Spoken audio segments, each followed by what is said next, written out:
আসসালামু আলাইকুম ওরহমতুল্লাহ। প্রিয় বন্ধুরা, আশা করছি আপনারা সকলেই ভালো আছেন।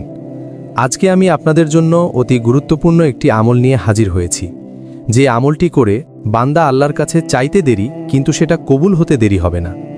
এর সাথে সাথে আপনাদের মনের সকল আশা আকাঙ্ক্ষা পূরণ হবে, সকল বিগড়ে যাওয়া কাজ ঠিক হয়ে যাবে এবং আপনাদের সকল হাজত পূরণ হয়ে যাবে ইনশাআল্লাহ।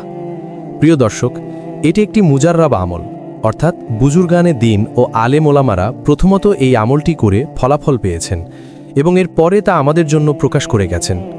যদি আমরাও এই আমলটি সঠিকভাবে করতে পারি, তাহলে আমাদের যত পেরেশানি আছে তা দূর হয়ে যাবে, যত অপূর্ণ কাজ আছে তা পূর্ণ হয়ে যাবে। এমনকি যে দোয়াগুলো আমাদের কখনোই কবুল হয়নি, সেই দোয়াগুলো এই ছোট্ট আমলটির কারণে কবুল হয়ে যাবে ইনশাআল্লাহ।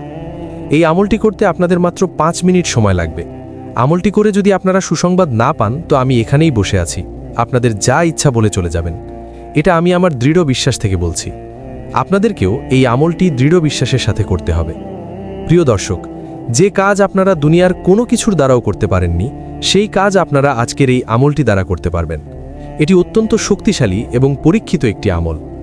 প্রিয় বন্ধুরা, এখন আমরা জানব যে এই আমলটি কখন কিভাবে করতে হবে। আমলটি আপনারা যে কোনো সময়ই করতে পারেন।